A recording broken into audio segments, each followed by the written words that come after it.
I, 27 female, am marrying my brother's best friend, 29. When my partner and I told my brother we were dating, he was happy.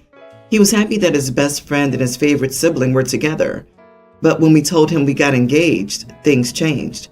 He became sour and didn't even congratulate us. Throughout the wedding planning process, he made negative comments about everything and kept making jokes about what a terrible wife I'll be and that my partner should run while he can. My partner and my family all acted as if he was just joking. When we were 3 weeks away from my wedding, my brother asked me to come to his place by myself. When I got there, he told me I needed to cancel the wedding. He kept saying he couldn't tell me why. I just needed to cancel it. I was getting worried. Maybe he knew something about my fiancé. Maybe he was protecting me. But he denied it. He said my fiancé was great, but I needed to cancel it. As a joke, I said, "It sounds like you're in love with him." And he admitted that he is. I was taken aback and didn't know what to say. So I told him he was uninvited from the wedding and left. When my family and my fiancé's family found out I uninvited him, he told them it was because he insulted me. So everyone thought I was just being dramatic and I'll get over it. It's now a week away from the wedding, and my fiancé keeps telling me to call my brother and sort it out. He says it's now getting ridiculous and he needs his best man. My family's calling me immature and keeps telling me to get over it, even though they don't know the full story. I'm so conflicted. I would never get with someone my siblings have romantic feelings for, but now it's too late. I love my fiancé. We have a life together, and we're planning our future. I can't just cancel it all. I'm also not going to out my brother to everyone. I'm not a horrible person, but I feel so guilty. Should I just let him come and be miserable at the wedding? Or should I continue to be the idiot to the rest of the family and keep him away? Whoa, okay. What a mess. Your brother has put you in an impossible situation. Not the idiot for uninviting him, but what you do next will decide many factors for your family going forward. Can you talk to your brother again? Maybe when you're both calm. Obviously, you don't want to out him, but keeping something like this from your future husband is a massive conflict. He's blocked me on everything. I would never out my brother. How could I even tell my partner? I know my family and partner wouldn't care if he was gay. It's just not my place to out anyone. This is literally darned if you do, darned if you don't. In these circumstances, you have to ask yourself, are you ready to set yourself on fire so others can stay warm? A secret like this will come to bite you. Are you ready to leave your fiancé? Because if you don't tell him, he's going to resent you, and this could lead to an eventual divorce down the road.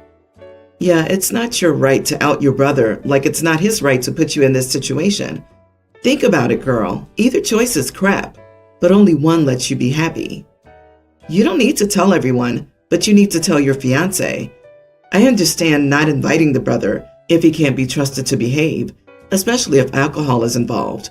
But that's not a secret to hide, as you're just beginning a marriage. You're setting up your fiancé in a position where he has to exclude someone he's been friends with for years, based on a lie that minimizes the situation that he's in the middle of and doesn't realize.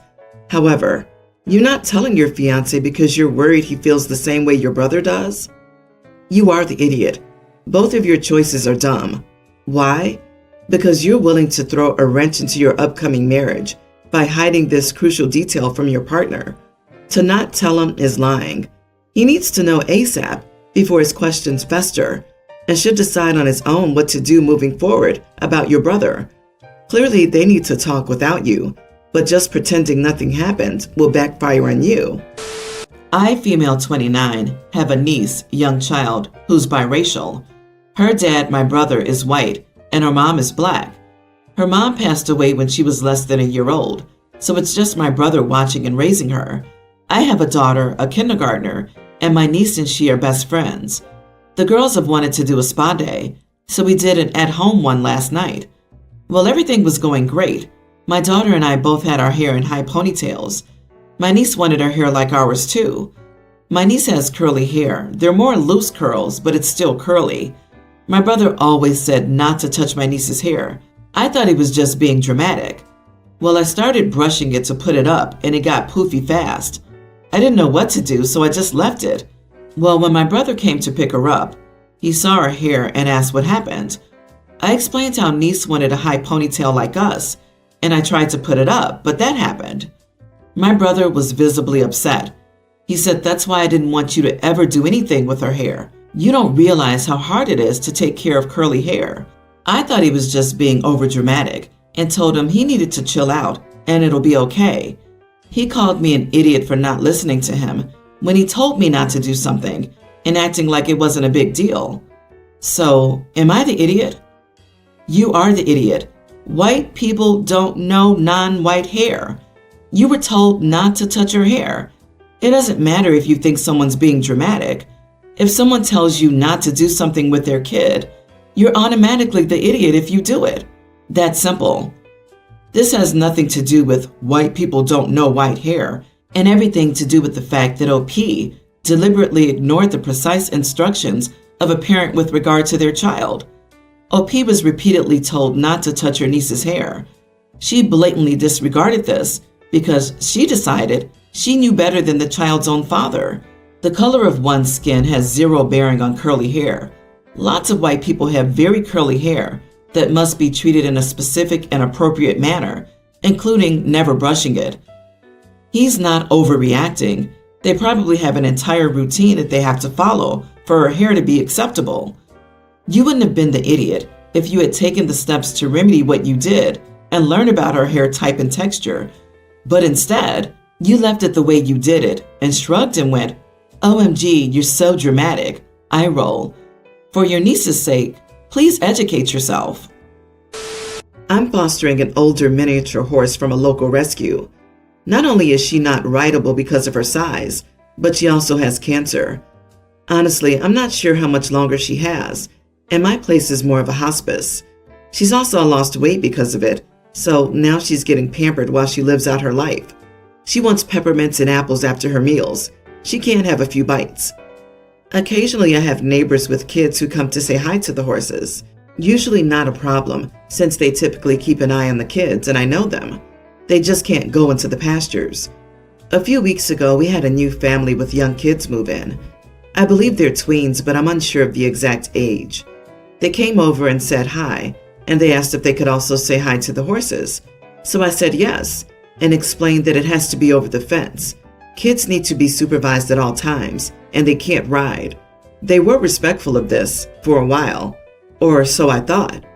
Maybe a week ago, I received a text from another neighbor that those kids have been over without parents.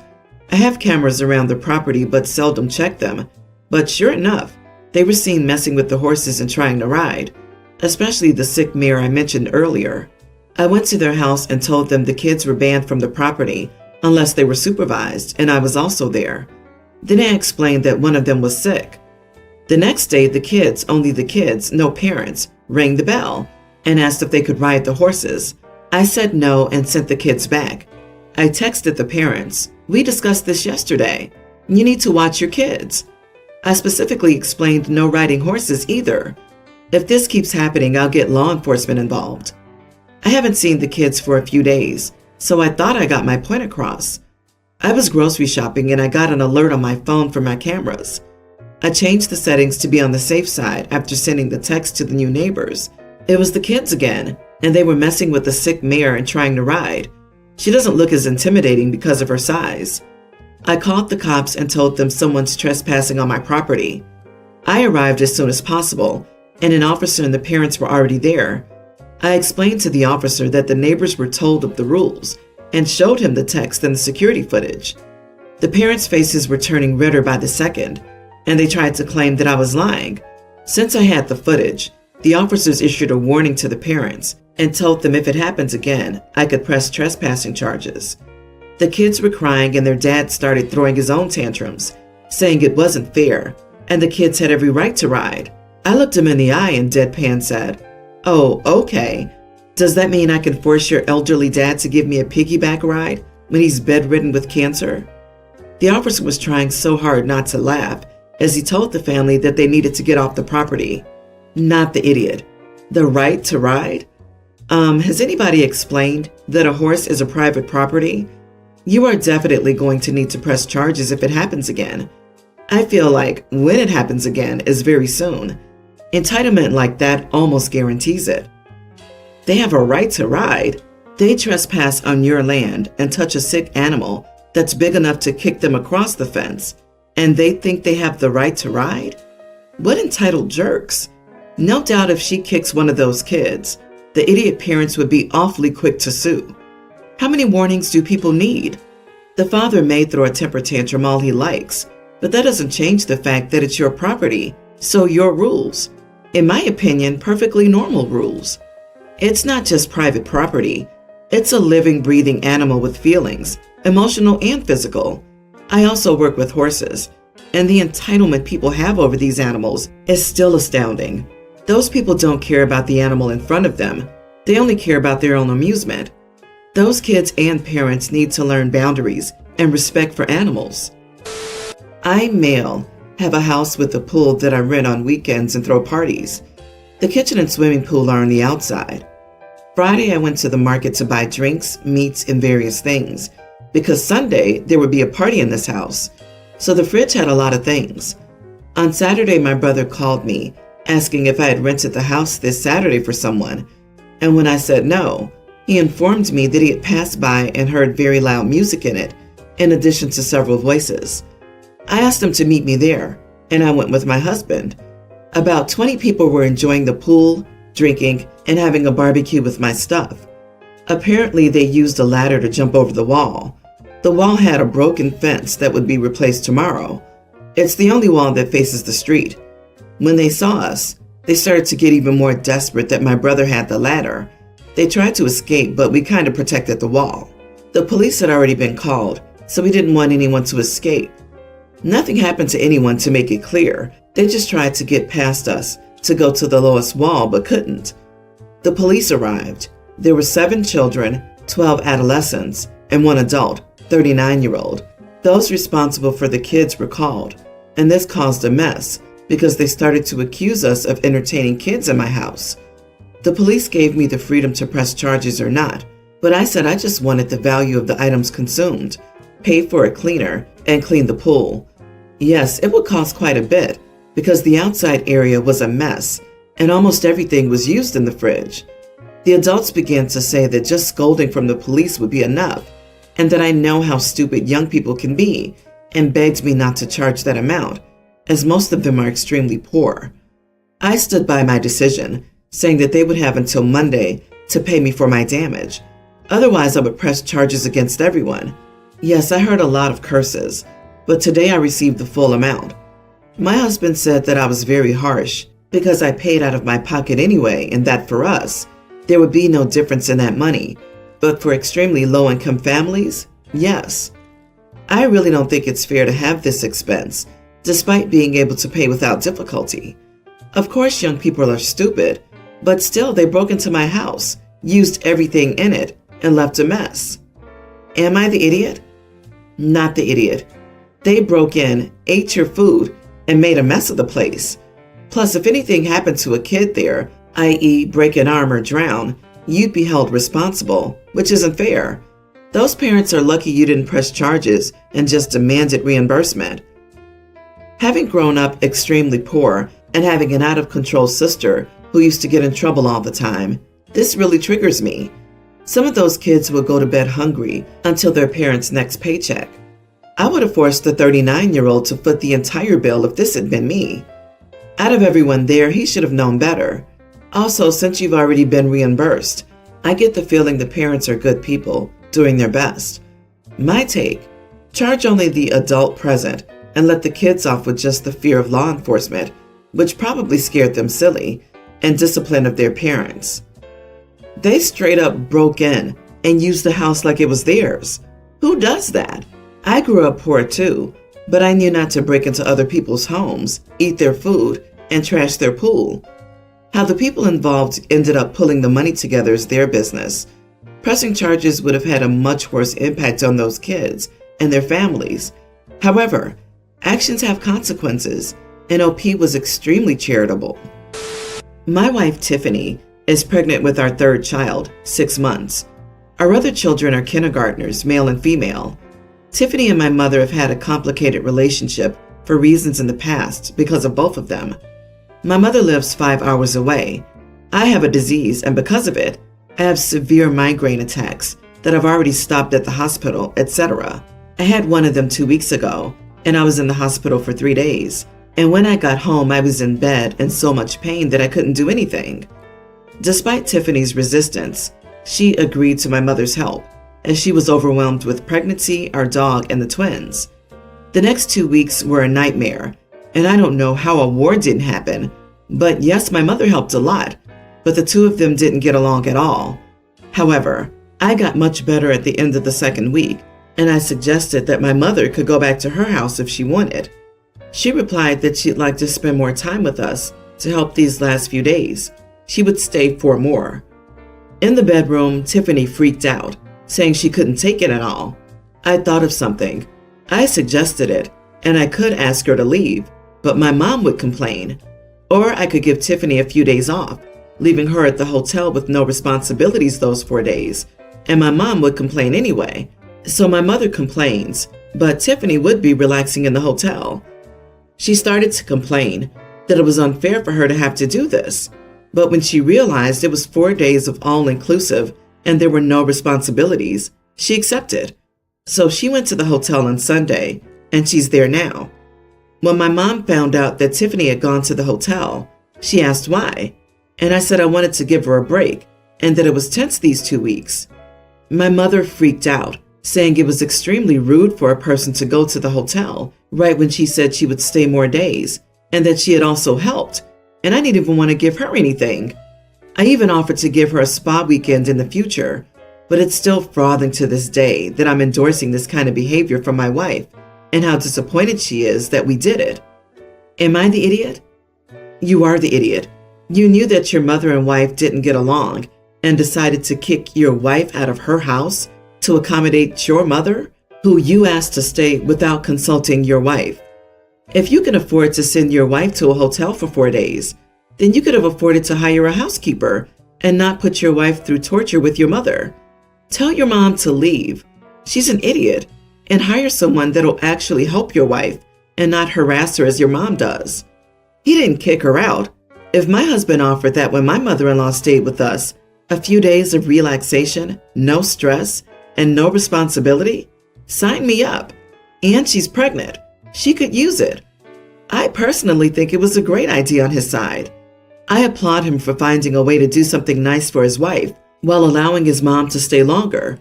The mom doesn't love the wife, so she shouldn't give a hoot. I applaud you, OP. I don't get how OP doesn't see how ick his mom is.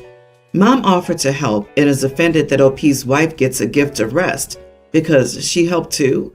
Like, how dare your pregnant wife benefit from my help? It was just supposed to be for you. Super petty and much more childish than not wanting an unpleasant person in your home. OP won't blame his mom for this because their animosity is both their fault. Okay, but this is 100% on your mom right now, dude. OP is the idiot because he's asking if he's an idiot just because his mommy says so. It sounds like the wife is fine, just his mother throwing a tantrum.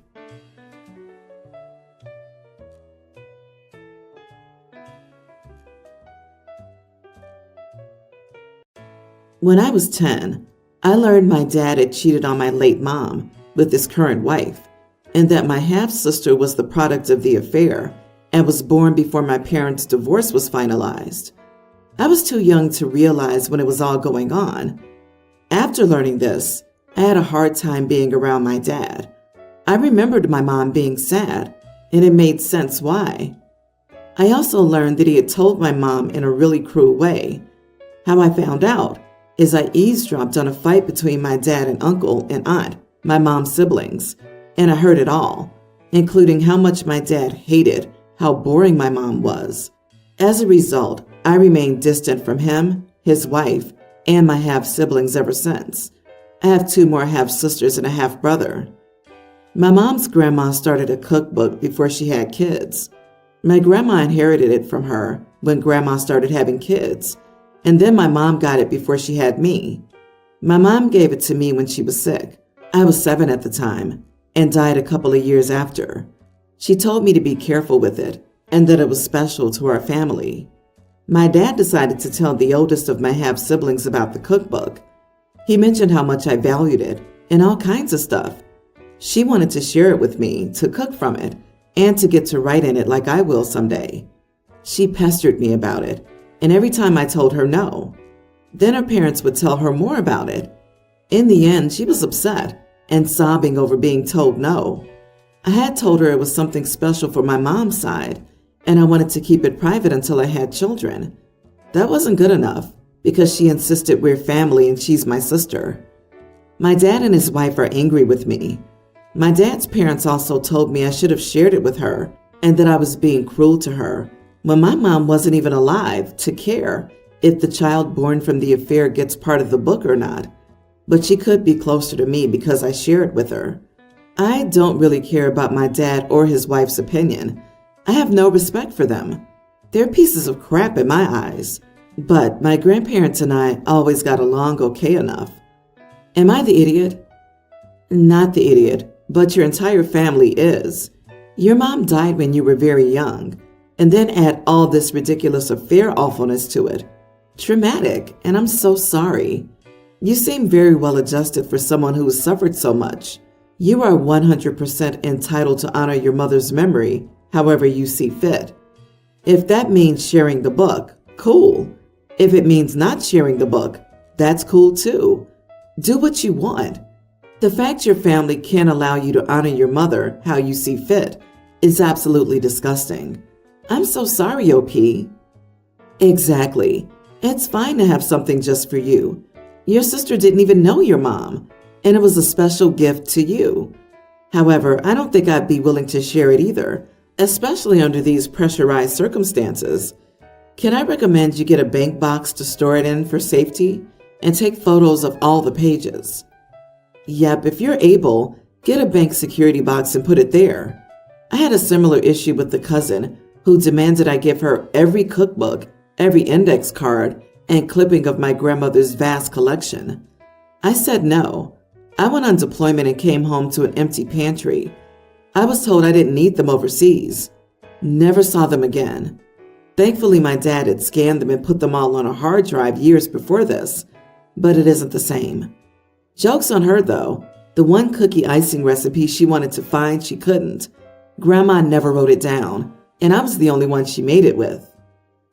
OMG, it's a treasured heirloom from your mother and her family. Your half-sister has no claim to it at all. This is an equivalent of a family heirloom. It belongs to you. No obligation to share. And your mother would absolutely care if you shared it with the product of your adulterous father's affair baby. Shame on your grandparents. Please give the cookbook to your maternal family for safekeeping. I don't trust your dad's family. My husband passed away over 2 decades ago. I still consider myself a married woman. My sister has criticized my decision to stay loyal many times. She's tried taking off my ring, getting me to cheat, and mocking me. I don't appreciate it. I've had friends who've tried to set me up, but I tell them I don't want another partner, and they respect that. My sister does not. The last few years she's been cool until the last week or so. We'll call me Mrs. Smith. My maiden name was Miss Jones. My sister started calling me Miss Jones. The other night she made reservations for Miss Jones. She also mailed me a book for my name, Jones. Yesterday I got kind of sick of it. She came over and we were getting ready to go somewhere, and she made coffee and she jokingly said, "Your coffee, Miss Jones." And I got really mad. I said, "Don't call me that." And she said, "Huh?" And I said, "That's not my name. I'm Mrs. Smith." And she said it wasn't my name anymore, but it is my name. I never changed it back. I never ever will. She's just messing with me. I don't like it. It really hurts my feelings. I've told her that and she calls me that, but she says that it's my fault for never changing it. I never ever want to change it. I actually love when people call me Mrs. Smith. It hurts when she calls me Miss Jones. Not the idiot. Your married name is your name. On a side note, you are allowed to move on. Dating now isn't cheating. If you're happy as you are, fine. If not, then please talk to someone. 20 years since your husband passed. You can move on with your life, even keeping your name. If your partner's deceased, you're a widow, you are within your rights to choose not to date and keep your married name, but you're no longer married. Being set up with someone else would not be cheating, and no one else would see it that way. Death did part you and your husband. I suggest it's time for some therapy. Yeah, that kind of raised a bit of a flag that says OP might need to see a grief counselor. It's not my life, but I wonder how young OP was when he passed, given that it's been over 2 decades and she's still being set up on dates. It is OP's choice not to pursue it, but it does feel like a missed opportunity. I hope OP doesn't end up regretting her choice. Not all vows are death do you part. Some are eternal vows, and well, you might not understand that, but there are many that do and have taken those vows. The marriage didn't break down. He passed, so OP didn't stop loving him. She could get therapy, but for what specifically? Does she need it? I see therapy thrown around way too much as an answer. There isn't a rule which says you must get over your deceased partner. Some people are heartbroken and loyal to the core, and that doesn't necessarily need fixing. I, 26 female, am on vacation with my siblings, their families, our parents, my husband 26, and our 4 kids. We're going on a cruise tomorrow and decided to vacation in the departure city for a few days before the ship leaves.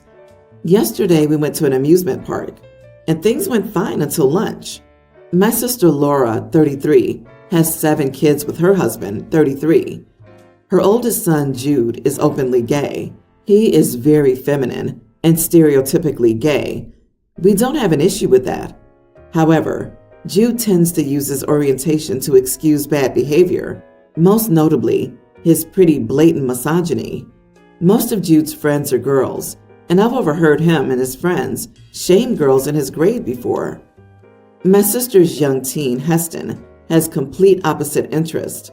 He's the sporty one, and as far as I know, he hasn't said anything wrong or bigoted. He's a nice kid. Heston is also starting to talk more and more about the girls he likes. Heston was showing some photos of girls he likes to the table while we were at lunch. Jude saw the girls, and he kept making remarks about what the girls were wearing, including calling them misogynistic names, mocking the girls for their hobbies, such as sports, and mocking the weights of them. I tried telling him to stop a few times, and he wouldn't, saying that I was only offended because it was true. The final straw for me was when he told Heston to stop being a wimp when he was getting visibly upset. I pulled Laura aside and talked to her, and when I did, she said Jude couldn't be misogynistic because he was gay, and how his friends have said he's basically one of the girls. As soon as lunch was over, I told my family I needed a break, and we went to a different part of the park for the rest of the day. I specifically told the table it was because Jude was being disgusting, and I asked him if he was this much of a bully at school. When we got back to the hotel, a few of my siblings, including Laura, started arguing with me about whether what I did was okay. They said I was in the wrong both for breaking off and for my comments to Jude. Laura continued to defend Jude, saying he was a good kid who was just voicing his own views, and some of our siblings agreed with her, but some were saying I was in the right and Jude went too far. Later that night, Heston came into our room and thanked me, saying he wished he had spoken up, and then asked me for some advice on girls. Laura's also mad that I gave him advice on girls, but he's a sweet kid, and I know any girl would be lucky to have him. Laura said it was disrespectful to her authority. Am I the idiot? Not the idiot. Tell your sister in her own words. She's only offended because it's true. She's raising a bully. I do hope she comes to her senses. Jude isn't cute or funny in this, just destructive, and sooner or later that'll hurt him the most. He'll have no friends who trust that he won't harm them somehow with his comments. And let your nephew know he can hang out with you guys for this trip if his family isn't going to be kind to him. Ugh, and this isn't stereotypically gay. It's gross bullying behavior. I can honestly say I have more gay friends than straight, and none of them speak like this. And the younger generation, younger cousins, are the exact opposite of this kid. The kindest kids who advocate for everyone. This kid is going to have a tough time later on, and he deserves it. Frankly, I think it's awesome that Heston was able to recognize what you did for him and to come to thank you. And I'm so glad that he was able to ask you for advice. He needs real adult support while he's at a confusing age. So I encourage you to keep loving him and mentoring him. It's healthy for kids to have adult mentors outside of their parents, especially during their teen years. And it's also a downright necessity if their parents are as unsupportive as your sister. My 30 male, wife 29, has a case of type 2 diabetes that runs in her genes. Even though my wife knows that she has diabetes, she doesn't seem to care at all that she has diabetes. She's been on a strict medication that her doctor has set her, which has been some foods that she's not allowed to eat, like sugary or fried foods, as this stuff will raise her sugar levels. Yesterday, I went to the shop, and she came with me, and I brought what we needed to get, and she just followed along with me. As we were at the register, she says that she needs to go to the toilet and will meet me outside. When I'm done paying, I go outside, only to see my wife opening a packet of Haribo, which the doctor says she's not allowed to eat. I quickly run over before she opens it, and I grab it out of her hands and throw it in the bin. She starts getting angry, saying that I'm an idiot and an overprotective idiot, and she starts crying, almost saying how it's not fair that she's not allowed to eat sweets. I tell her to stop and say that I can't let her eat that. She grabs my keys from my car and drives away, leaving me at the shop. I call her over and over and she doesn't pick up. I'm absolutely furious at her and I start walking home. As soon as I'm home, I see her eating fried food on the sofa, and I grab the food out of her hand, saying, "You can't eat that." I also yelled at her, saying she was selfish, leaving me at the shop like that. She doesn't care. She picks up the food, shoves it at my face, calls me an idiot, and leaves the house. I don't know where she is, and I'm not sure if I am the idiot. I love her a lot, and I can't let her eat those types of foods as it's bad for her. Am I the idiot? Edit. She's taking metformin every day. I don't know if she was lying to me as she goes to the doctor alone and doesn't want me to come with her. Everyone's the idiot here. Your heart is in the right place, but your wife is a grown woman with the right to decide what she will and will not eat, even if her decisions are stupid, selfish, and against medical advice. Grabbing food out of her hand is not okay. That said, if this is something you simply can't tolerate, let her know that you'll not stick around to watch her slowly digging an early grave for herself. You don't have to be there to watch her make bad decisions, but you can't treat her like a child. What on earth is wrong with you that you think it's okay to physically remove food from your partner's hands and criticize them as you do? I'll wait. Your partner is responsible for their health, Warden. Were I in her place, I'd have been packing your crap into suitcases while you walked home. You are the idiot so many times, and more for thinking you're justified in your absolutely crappy behavior. Did she physically remove the keys from his hand? What is wrong with you that you think it's okay to physically remove transportation from your partner and leave them stranded in town? You're not the idiot, and this problem is much bigger than a packet of Haribos. It sounds like she's intent on eating herself into the grave or amputation and loss of eyesight, and your efforts will likely make it worse. I'm sorry. Update. Thank you guys for commenting and giving advice. I appreciate it a lot, and I realize I was being overprotective and should not have done what I did. As sad as it is for me, I feel like I should file for divorce or at least spend some time apart. I just cannot let myself be with someone who doesn't care about her health and is throwing her life away. My daughter Ruby, tween, was born mute. She can understand words, but we use sign language to communicate. While she can use her phone or write, obviously she prefers to sign. The issue is my girlfriend, Amanda, who has a daughter, Mia, pre-tween. We've been dating for around 9 months and introduced our children around 3 months ago.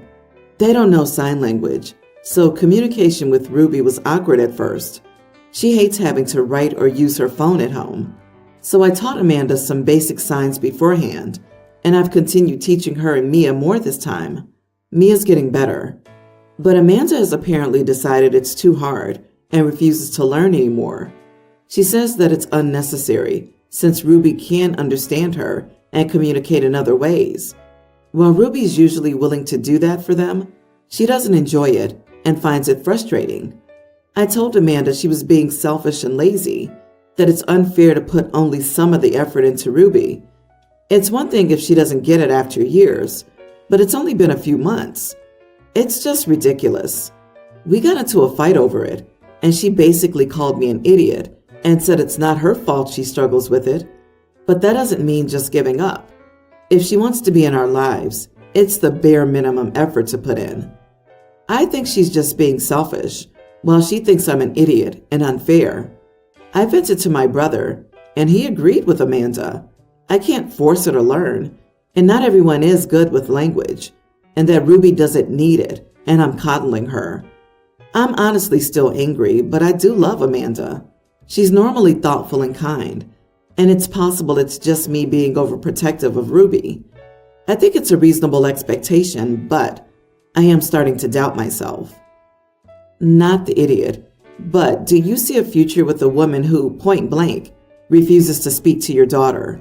This should be a deal breaker for you. If she's not willing to learn sign for your daughter, she has no plans of being a big part of her life. Let's say y'all get married one day. She'll just not communicate with your daughter directly? She's okay with that? You're okay with that? What happens if someone isn't there to translate?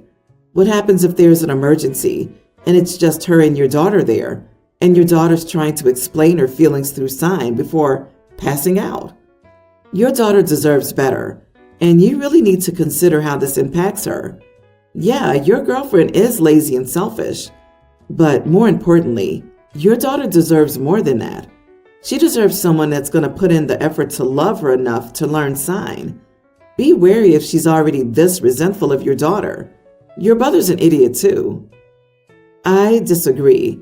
She met your child 3 months ago and struggles to learn sign language. While you have a right to choose a partner who will meet your daughter on her level, 3 months is hardly a lot of time. I think you could have an honest discussion and say, I really love you, but I will never propose to and marry someone who won't learn sign language given my daughter. This will set clear expectations and open an honest dialogue. Amanda will have to decide, and you can proceed accordingly. I suspect you'll have your answer within a few months.